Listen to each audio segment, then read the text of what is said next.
영국에 그 더 타임즈라는 오래된 그 일간지가 있습니다. 근데 그 더 타임즈에서 장수하는 사람들의 비결을 오랜 시간 동안 또 많은 사람을 대상으로 연구를 했습니다. 과연 어떤 사람이 장수하는가? 그래서 그 더 타임즈가 그 장수하는 사람의 특징을 발표하는데요. 그 장수하는 사람의 특징이 뭐냐면 주일 성수를 잘하는 사람이 장수하다. 이렇게 발표를 했습니다. 우리가 성경을 봐도 하나님은 안식일을 기억하여 거룩히 지키라. 내 하나님을 공경하고 내 부모를 공경하라. 그리하면 내가 준 땅에서 잘되고 내가 땅에서 장수하리라. 하나님 이런 축복을 주시죠. 여러분 사실 저는 주일 성수를 하는 사람들이 왜 장수할 수밖에 없는가? 저는 그 말씀에 깊게 동감을 할 수밖에 없는데요. 여러분 사실 우리가 하나님 앞에 놓을 때 하나님이 우리에게 주신 선물이 있습니다. 그것은 뭐냐면 마음의 평안입니다. 세상은 요란하고 세상은 늘 우리에게 힘들고 고난을 가져다 주지만 그러나 주님 앞에 가까이 나오기만 하면 하나님이 우리의 마음에 평안을 주십니다. 때로는 우리에게 고난이 있다고 할지라도 하나님 앞에 나오기만 하면 그 고난을 이길 힘도 주시는 겁니다. 그래서 우리는 이 모든 것을 가리켜 하나님의 은혜라고 우리가 고백할 수밖에 없습니다. 여러분 땅에서 잘 되고 싶으십니까? 땅에서 장수하고 싶으십니까? 그러면 하나님 앞에 날마다 가까이 나오시길 바랍니다. 날마다 하나님의 은혜로 모든 어려움을 온전히 믿음으로 살아가고 믿음으로 승리하며 살아가는 여러분들의 삶이 되었으면 너무나도 좋겠습니다. 여러분 오늘 우리가 읽은 이 본문 사도행전 12장을 보면요. 초대교회가 큰 시험을 받는 장면으로 시작이 됩니다. 야고보가 순교했고요. 베드로는 감옥에 갇혔습니다. 그런데 놀랍게도 오늘 교회는 정말 이런 절망 속에서도 하나님 앞에 간절히 기도를 합니다. 여러분 하나님 앞에 간절히 기도하는 성도들을 보면요. 형식적인 기도가 아닙니다. 평상시에 하는 기도가 아닙니다. 여러분 정말 하나님 앞에 간절히 기도하는 사람들은 바로 생명을 걸고 간절히 하나님 앞에 부르짖는 모습을 볼 수 있습니다. 여러분 우리가 평소에도 하나님 앞에 기도하면 하나님이 우리의 기도를 응답하시는데 정말 생명을 걸고 하나님 앞에 기도하면 하나님은 더욱더 우리에게 기도의 응답을 주시지 않을까요?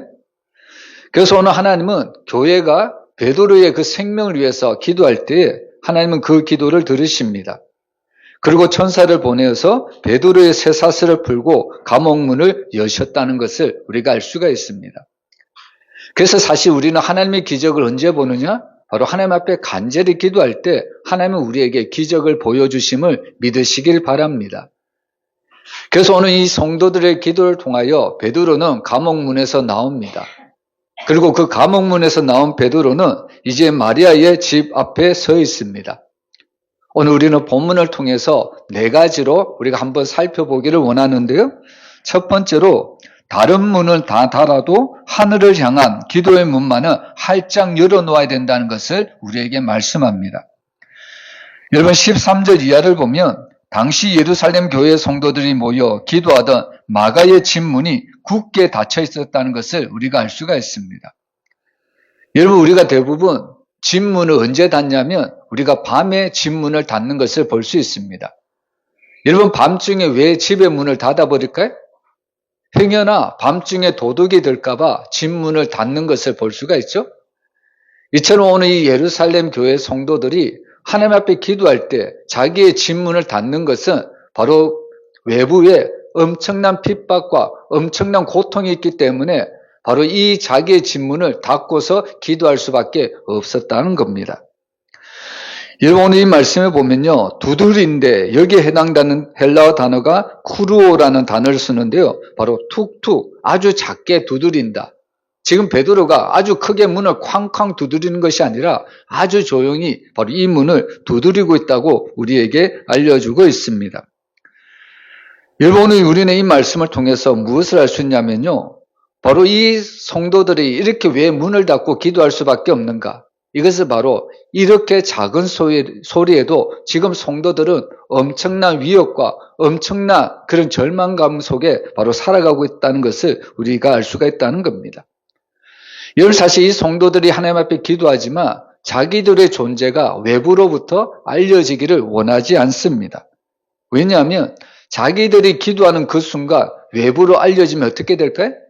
그들도 베드로처럼 잡혀서 감옥에 갇혀질 수도 있고 심지어는 자기들도 어떻게 보면 야고보처럼 죽을 수도 있기 때문입니다.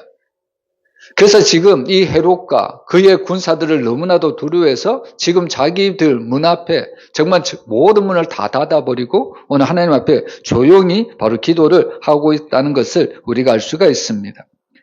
이것이 바로 지금 예루살렘 교회 성도들이 처한 처지입니다.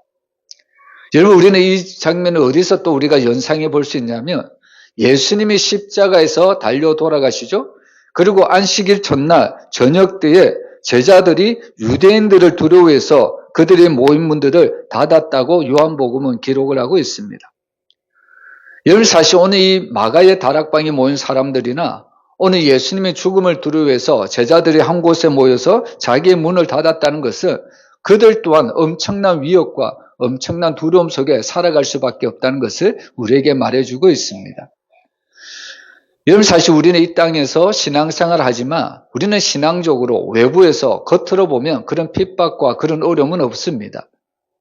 그러나 때로는 우리가 선교지에 나가보면요, 믿는다는 그 하나 때문에 엄청난 생명의 위협을 느끼면서 신앙생활하는 사람들이 너무나도 많습니다.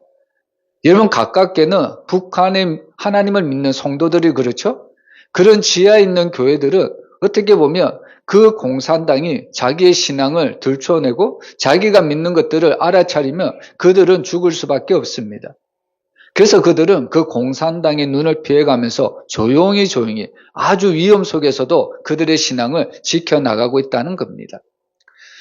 근데 여러분, 오늘 우리는 이 말씀을 통해서 무엇을 알 수 있냐면요, 때로는 세상으로부터 이런 위협이 오고 이런 고통이 온다고 할지라도 세상으로부터는 모든 문을 다 단절해 버린다고 할지라도 하늘을 향한 그 기도의 문은 닫아서는 안 된다는 것을 우리가 알 수가 있습니다. 여러분, 사실 우리가 하늘을 향해서 문을 열 때 그들에게는 성공의 비결이 있고요, 그들에게 하늘을 향해서 기도할 때 능력이 하나님께로부터 주어진다는 것을 우리가 알 수가 있습니다. 여러분, 오늘 우리가 교동문을 읽었지만 교동문에 엘리야라는 선지자가 나오죠. 여러분, 이 엘리야는 어떤 사람이냐면 바로 세상을 등진 인물입니다. 말 그대로 그는 제야의 선지자입니다. 여러분, 엘리야는 바로 사람과 담을 쌓았고요, 문명과 담을 쌓았습니다. 여러분, 엘리야가 활동한 배경을 보면 그는 산이 아니면 길이나 강야에서 활동했던 것을 볼 수가 있습니다. 근데 오늘 우리가 야고보서 5장 17절 18절을 보면 엘리야는 우리와 성정이 같은 사람이로되 그가 비가 오지 않기를 간절히 기도한즉 3년 6개월 동안 땅에 비가 오지 아니하고 다시 기도하니 하늘이 비를 주고 땅이 열매를 맺었다고 말씀하고 있습니다. 여러분, 우리가 아는 이 엘리야는 사람들과 담을 쌓고 세상 문명과도 담을 쌓고 있습니다. 근데 그에게는 하늘을 향한 그 담만은 없었다는 겁니다. 그래서 이 엘리야는 바로 하늘을 향한 그 기도의 문만 활짝 열어놨을 때 어떤 역사가 일어납니까? 그가 비 오지 않기를 기도할 때에 하늘도 문을 닫아 3년 6개월 동안 비가 내리지 않았다고 이야기합니다. 그리고 다시 그가 비가 오기를 기도할 때에 3년 6개월 동안 굳게 닫혔던 하늘도 비를 내렸다고 말씀하고 있습니다. 여러분, 이것이 바로 하늘을 향하여 바로 기도의 문을 연 사람들의 특징입니다. 여러분, 사실 우리들의 기도는 어떻게 보면 의미 없는 기도가 아닙니다. 우리가 읽었던 교동문에도 의인의 역사는 정말 하나님께서 크고 놀라운 일들을 우리에게 약속하고 있습니다. 나 한 사람이 기도를 통하여 나만 잘되고 나만 생명을 얻는 것이 아니라 나 한 사람 기도를 통하여 힘들고 어려운 성도들도 다시 살려낼 수 있다는 말씀입니다.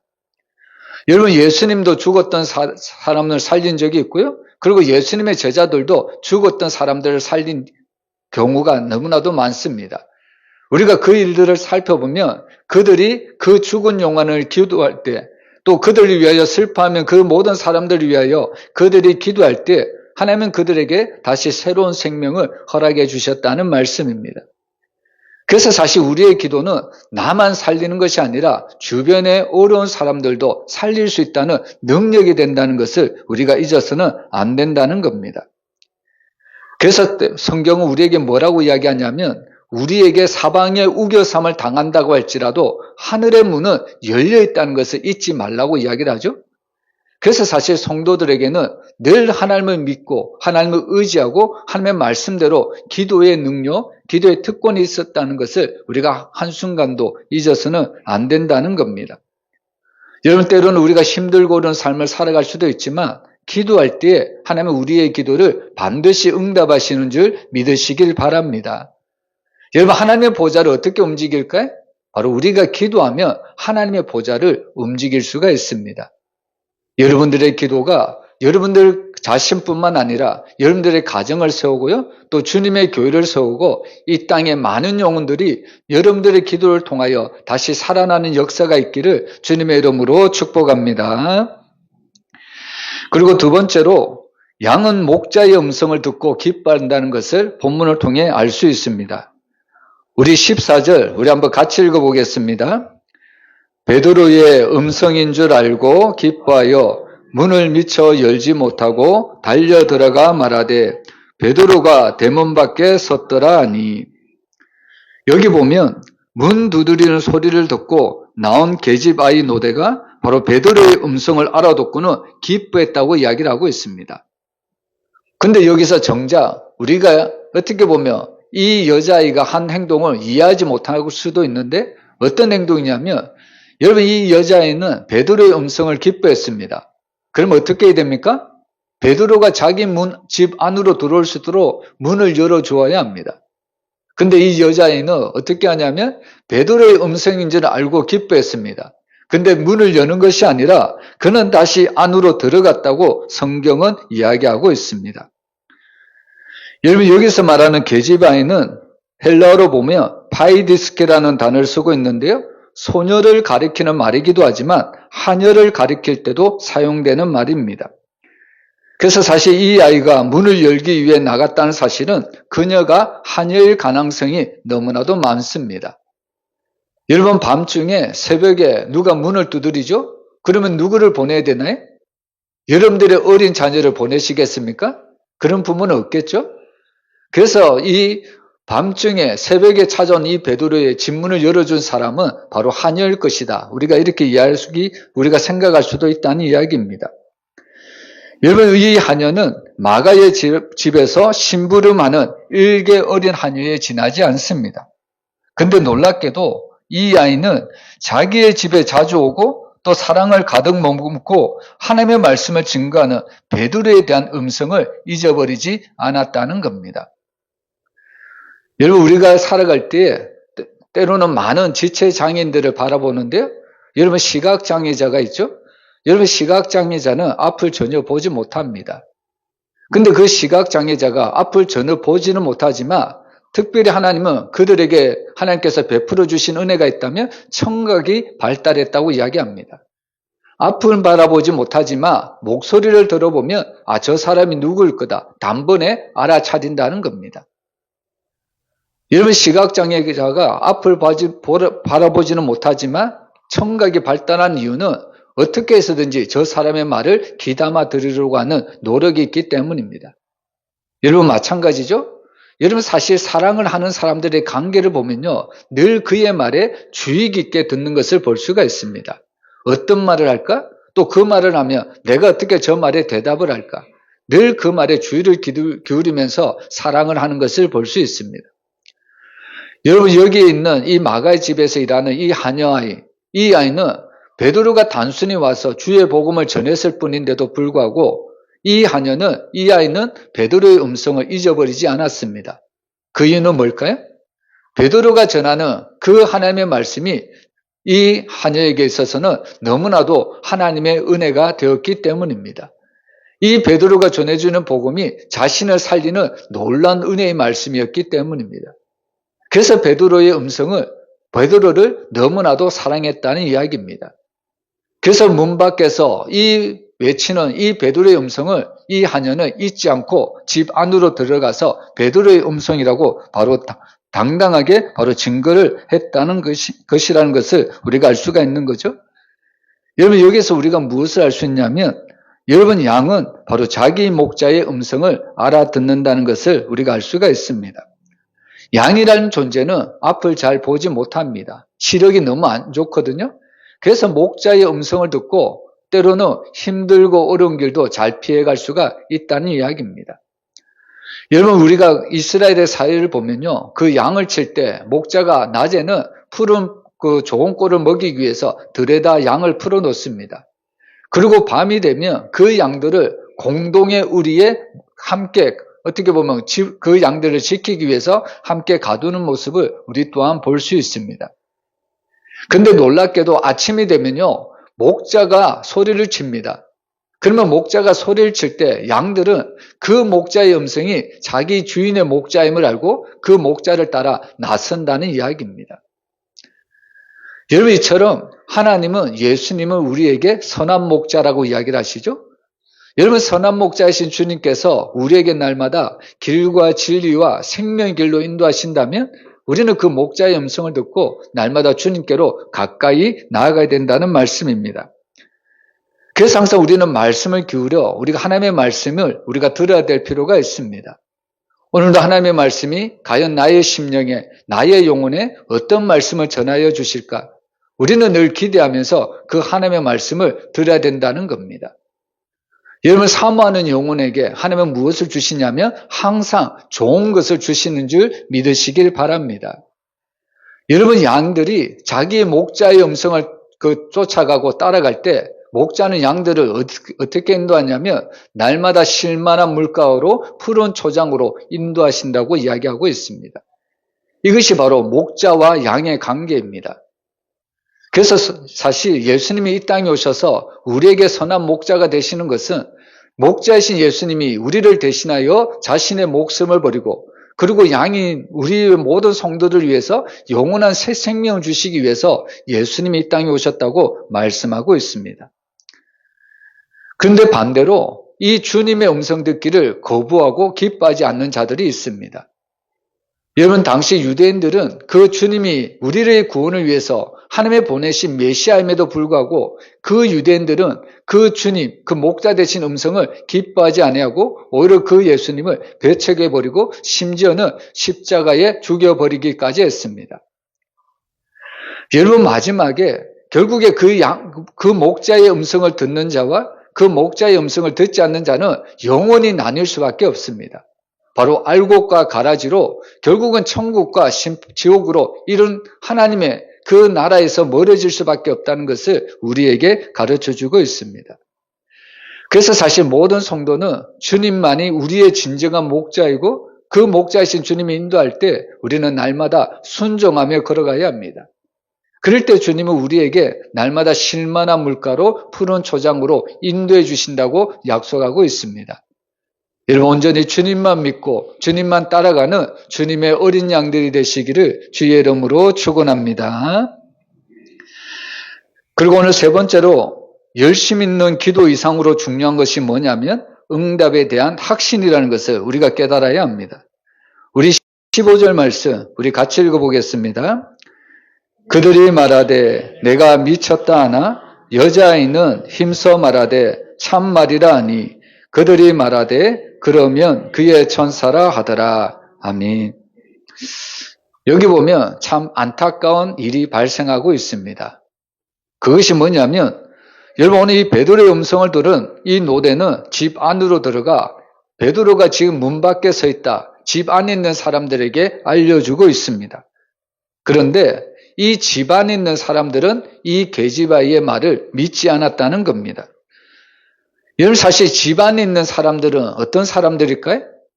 베드로가 감옥에 갇혔다는 것을 알고 베드로의 구원을 위해서, 베드로의 구출을 위해서, 이 베드로를 위해서 기도했던 사람이 집 안에 있는 사람들이었다는 겁니다. 이 마가의 집 안에 있었던 사람은 단순히 집회에 참석했다가 마지못해 기도한 사람들이 아닙니다. 이들은 밤을 새워 기도했고요. 베드로가 옥에 갇혔다는 그 순간부터 계속해서 베드로의 구원을 위해서 하나님 앞에 간절히 기도했던 사람들이 마가의 집안에 있던 사람들입니다. 근데 무엇이 문제냐면 그들은 하나님 앞에 베드로의 구원을 위해서 기도는 했지만 정작 그 기도의 응답으로 베드로가 석방되어 나왔을 때는 그것을 믿었을까요? 믿지 않았다는 겁니다. 여러분 믿지 않는 정도가 아니죠? 오늘 15절에 보면 노대를 향해서 내가 미쳤다고 이야기를 합니다. 아니 지금 베드로가 감옥에 갇혀 있는데 어떻게 베드로가 지금 문 밖에 있느냐? 내가 미쳤다 이렇게 이야기를 하는 거죠. 그래도 노대가 강력히 증거하자. 이번에는 뭐라고 이야기합니까? 그러면 하나님이 보내신 베드로의 천사다 이렇게 이야기를 하는 겁니다.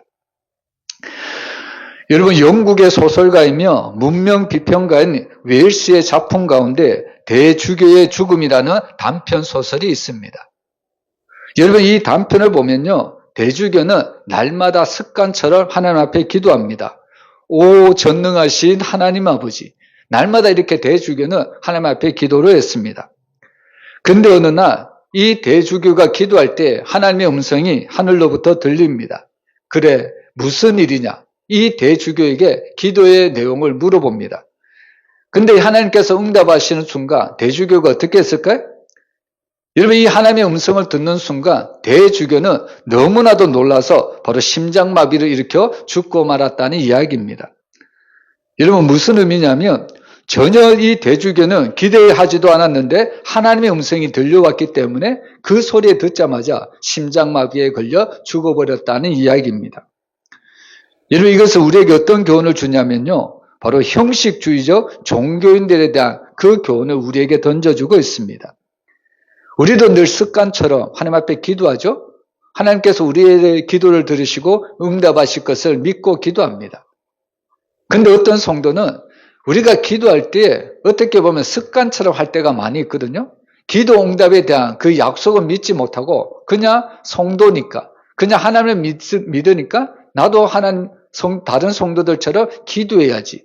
이렇게 기도의 습관으로 바로 하나님 앞에 기도하는 성도들이 너무나도 많이 있다는 겁니다. 근데 정작 하나님께서 기도 응답을 하시면 어떻게 해야 될까요? 그것을 믿지 못할 때가 너무나도 많습니다. 설령 하나님께서 기도 응답을 해주셨음에도 불구하고 그것이 우연이다. 어떻게 보면 저절로 되었다. 이렇게 인식할 때가 너무나도 많이 있다는 겁니다. 여러분 사실 기도 응답에 대한 확신이 없으면요. 기도가 응답되어도 그것이 자기의 기도의 응답이 되는 줄을 알지 못할 때가 너무나도 많습니다. 그래서 사실 마크 흡킨스라는 사람은 우리에게 이렇게 이야기를 하는데요.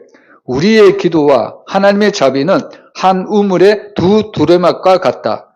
하나가 올라가면 하나가 내려온다. 기도에 대해서 이렇게 이야기를 합니다. 여러분 우리의 기도가 하늘에 올라가면요. 하나님이 우리의 기도를 들어주시고 우리를 이 땅에 내려보내시는 것이 뭐냐면 하나님의 자비, 하나님의 은혜라고 이야기를 하고 있습니다. 그래서 기도는 두 두레박이다. 우리의 기도가 하나님께 올라가면 하나님이 우리의 기도를 들어주시고 하나님의 자비와 하나님의 은혜를 우리에게 항상 베풀어 주신다는 것을 말씀해 주고 있습니다. 우리가 잘 아는 영국의 고아의 아버지로 불리는 조지 물러 목사님이 계시죠? 그 목사님은 일평생 5만 번 이상의 기도 응답을 받았다고 이야기를 하고 있습니다. 우리는 이 목사님의 기도를 너무나도 부러워하죠? 하나님이 이 목사님의 기도를 어떻게 잘 들어주셨는가? 뭔가 특별한 기도를 하셨을까? 우리가 그렇게 생각할 때가 많이 있습니다. 그러나 여러분, 이 조지 물러 목사님이 하신 기도나 우리가 한 기도나 똑같다는 것을 잊어서는 안 됩니다. 단지 그 기도의 차이가 있다면 이 목사님은 기도할 때도 하나님께서 응답하실 것을 반드시 믿었다는 겁니다. 자신의 기도가 하나님이 어떻게 응답하실 것인지 날마다 기도하며 자신의 기도를 올려드렸다는 말씀입니다. 거기에 비해서 사실 우리의 기도는 어떻습니까? 우리는 기도는 하죠. 그런데 그 기도가 하나님께서 어떻게 응답하실지 그런 기대가 있습니까? 하나님께서 내 기도를 어떻게 들어주시고 어떻게 이루어주실지 그런 기대를 가지고 여러분들 날마다 하나님 앞에 기도하십니까? 사실 이 조지 물러 목사님의 기도와 우리의 기도가 차이가 있다면 바로 이런 차이입니다. 그래서 이 조지 목사님이나 우리가 하는 기도는 똑같지만 그 기도에 대한 어떻게 보면 확신이 있느냐 확신 없느냐에 따라서 그 기도의 응답을 받느냐 그 기도의 응답을 받지 못하느냐 아니 오히려 하나님이 우리의 기도를 응답해 주셨음에도 불구하고 우리는 그것을 기도의 응답으로 우리가 생각하지 않는다는 말씀입니다. 그래서 우리는 오늘 이 본문 말씀을 통해서 우리가 정말 하나님 앞에 간절히 기도하는 것도 중요하고 열심히 기도하는 것도 중요하지만 더욱더 중요한 것은 우리의 기도가 하나님 앞에 올라가서 반드시 하나님이 우리의 기도를 응답해 주신다는 것을 믿어야 된다는 말씀입니다. 여러분들이 날마다 하나님 앞에 올려드리는 그 기도 하나님께서 받으시고 하나님께서 응답하신다는 것을 믿고 살아가시기를 주의 이름으로 축복합니다. 그리고 마지막으로 우리는 오늘 본문을 통해서 하나님께서 행하신 일을 전해야 된다는 것을 알 수 있습니다. 우리 17절 우리 한번 같이 읽어봅니다. 베드로가 그들에게 손짓하여 조용하게 하고 주께서 자기를 이끌어 옥에서 나오게 하던 일을 말하고 또 야고보와 형제들에게 이 말을 전하라고 떠나 다른 곳으로 가니라. 아멘. 사람들은 어려움을 당할 때 하나님 앞에 간절히 기도하죠. 그런데 막상 문제가 해결되면요, 은혜를 받으면요, 그 일을 행하신 분이 하나님이심을 잊어버릴 때가 너무나도 많습니다. 우리 한국 속담에도 화장실 갈 때의 마음하고 화장실에서 나올 때의 마음이 다르다고 이야기를 하죠. 여러분, 이스라엘 백성들이 어떻게 보면 출애굽에서 홍해를 통과해서 하나님의 은혜와 하나님의 능력을 찬양을 합니다. 근데 그들이 홍해를 통과하고 나서 그들이 다다른 땅이 광야입니다. 여러분, 사실 홍해를 갈라주신 그 능력의 하나님, 전지전능하신 하나님을 믿는다면 그들이 비록 광야의 길에 발을 내디뎠을지라도 하나님께서 이 광야에서도 우리를 인도하시고 우리를 보호하시고 우리에게 먹을 것을, 우리에게 입을 것을 날마다 채워주시는 하나님임을 잊지 말아야 합니다. 그런데 우리가 잘 아는 이스라엘 백성들은 홍해를 갈라주셨을 때는 하나님의 그 은혜와 능력을 찬양했는데 도리어 그들이 광야길을 걸었을 때는 그 기적의 하나님, 그 전능하신 하나님을 잊어버렸습니다. 그리고 그 결과로 하나님에 대해서 원망 불평을 합니다. 그리고 자신의 인도인 그 모세, 하나님의 지도자 그 모세를 죽여버리기까지 했다는 이야기입니다. 여러분, 이처럼 사람의 습성이라는 것은 늘 가만히 두면요, 본성에 따라가기 쉽습니다. 여러분, 사실 사람이라는 존재는 가만히 있으면요, 어떻게 보면 선을 행하는 존재가 아니라 악을 행하는 존재임을 우리가 늘 알 수가 있는 겁니다. 늘 하나님께서 우리에게 은혜를 베풀어 주시고 우리에게 살 길을 주시고 우리에게 피할 길을 주시건만 때로는 사람들은 그 은혜를 주시고 그 피할 길을 주신 하나님을 종종 잊어버릴 때가 많이 있다는 겁니다. 여러분, 오늘 본문 속 베드로는 감옥석에 갇혀 죽음을 기다리고 있습니다. 그리고 교회가 간절히 기도할 때요, 하나님은 천사를 보내어 이 베드로를 쇠사슬에서 풀어내어 주셨습니다. 여러분, 베드로는 이렇게 풀려난 뒤에 곧바로 성도들에게 찾아가서 주께서 자기를 감옥에서 이끌어내신 일을 말하고 있습니다. 이 베드로는 구원을 받은 후에 하나님의 은혜를 잊어버리지 않았다는 이야기입니다. 결국 베드로가 감옥에서 나오고 난 후에 마가에 있는 모든 사람들에게 들어가서 외치는 말이 뭐냐면 이 모든 일은 오직 하나님께서 하셨다는 것만 증거하고 있습니다. 여러분, 사실 우리는 이 땅을 살아가면서 하나님이 하신 그 놀라운 일을 숨기지 말고 전해야 합니다. 여러분, 오늘 베드로는 바로 자신이 감옥에서 나왔다는 사실을 사람들에게 알리고요, 교회의 형제들에게 전하라고 하고 있습니다. 이것은 바로 자신의 능력 때문에 자기가 감옥에서 나오는 것이 아니라 모든 것이 하나님의 능력이었고 하나님의 은혜였고 하나님이 자신에게 기적을 베풀어 주셔서 자기가 감옥에서 나왔다고 고백을 하는 겁니다. 여러분, 우리가 인생을 살아갈 때 결국 우리가 이 자리에 있을 수 있고 우리가 살아갈 수 있는 모든 존재의 근거는 내가 아닙니다. 하나님이 나를 이끌어 주시고 나를 책임져 주시고 나를 보호해 주셨기 때문에 내가 지금 이 자리에 있을 수 있습니다. 여러분, 아마도 세상에서 가장 위대한 발견, 앞으로의 발명이 있다면 그것이 뭐냐면 사람의 수명을 연장하는 걸 겁니다. 어떻게 해서든지 사람을 더 살게 하고 오래 살게 하고 아프지 않게 하는 것이 어떻게 보면 이 땅에 남겨진 영원한 세상의 사람들의 숙제라고 저는 생각을 합니다. 여러분, 오늘 우리는 과거보다 오늘 현대가 얼마나 문명이 발달하고 의술이 발달한 시대에 살고 있는지 모릅니다. 그러나 여러분, 과거보다 지금 현재가 문명이 발달하고 의술이 발달했다고 할지라도 우리의 생명은 여전히 인간의 힘으로는 좌지우지할 수 없다는 것을 우리가 알 수가 있는 겁니다. 결국 우리는 이 사실 하나만으로도 우리가 알 수 있는 것은 우리의 생명은 하나님께 속해 있는 것이기 때문에 하나님이 우리를 지키시고 하나님이 우리를 보호하지 않는다면 우리는 어떠한 존재가 될지 아무도 모릅니다. 그래서 오늘 이 베드로는 자신이 구원받은 모든 사건을 자신의 능력이나 자신의 기적이 아니라 이 모든 것이 하나님이 하셨다는 것을 그 집 안에 있는 사람들에게 알리고 그리고 또한 그 집 안에 있는 사람들에게 다른 모든 이들에게 바로 이 사실을 알리라고 부탁을 하고 있다는 겁니다. 우리가 시편 107편 2절에 보면요. 여호와께 구속함을 받은 자들은 여호와의 구속하심을 말할지어다 이렇게 이야기하고 있습니다.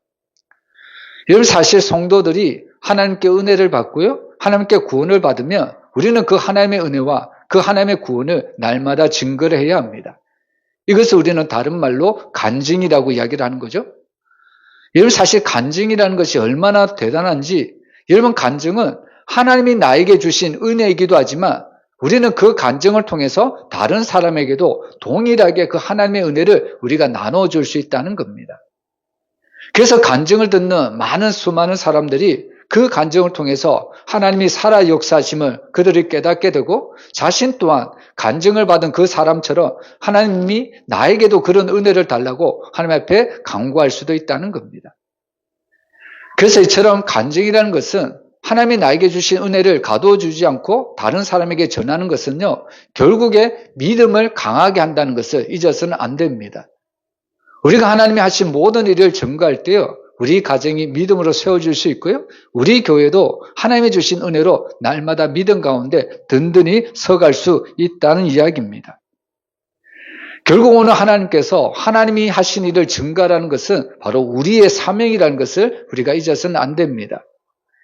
여러분 예수님께서 승천하시면서 남겨진 제자들에게 뭐라고 이야기를 하십니까? 바로 주 예수 그리스도의 복음에 증거된 그 증인된 삶을 살아가라고 우리에게 권면하고 있습니다.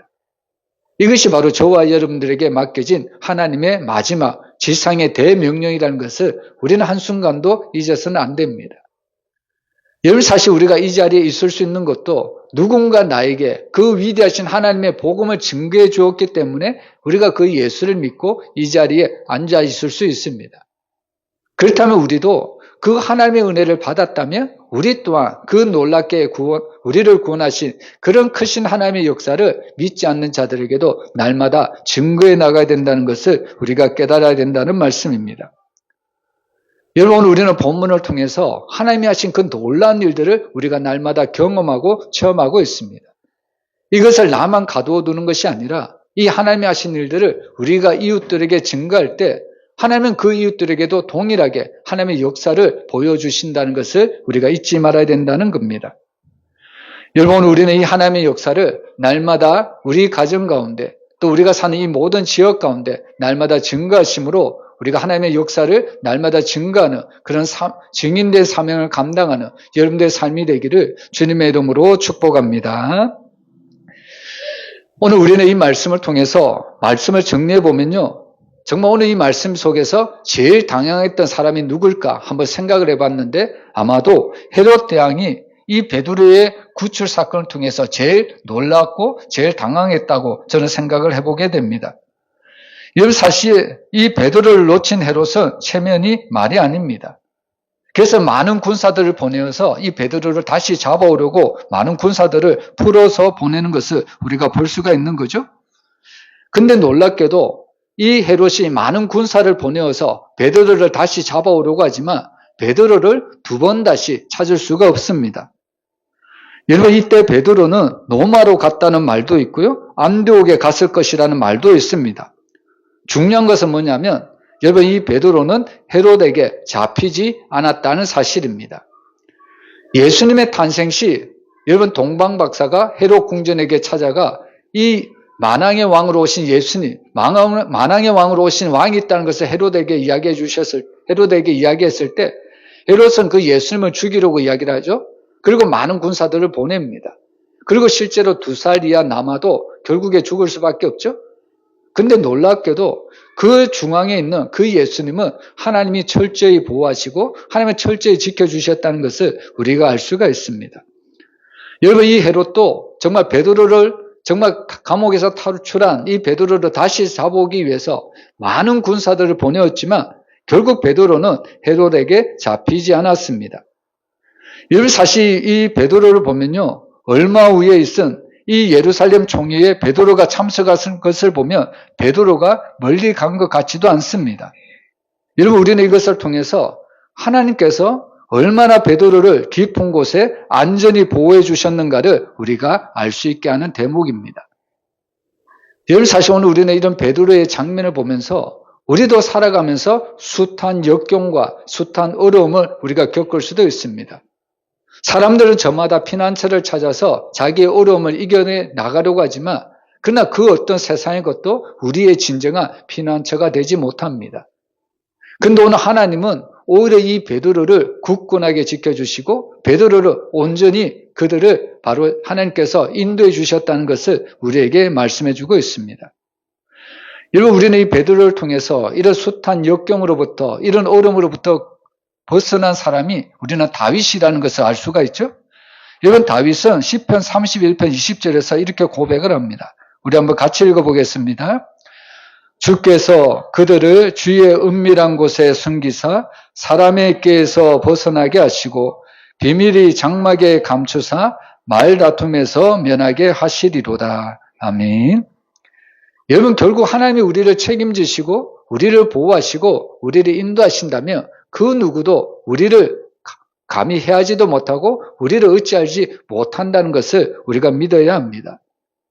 여러분, 우리는 말씀을 통해서 항상 우리는 하늘을 향해 기도의 문을 활짝 열어놓고요. 그리고 기도 응답의 확신을 가지고 선한 목자 대신 우리 주님이 날마다 나를 지키고 보호하심을 우리가 날마다 믿고 살아가야 합니다.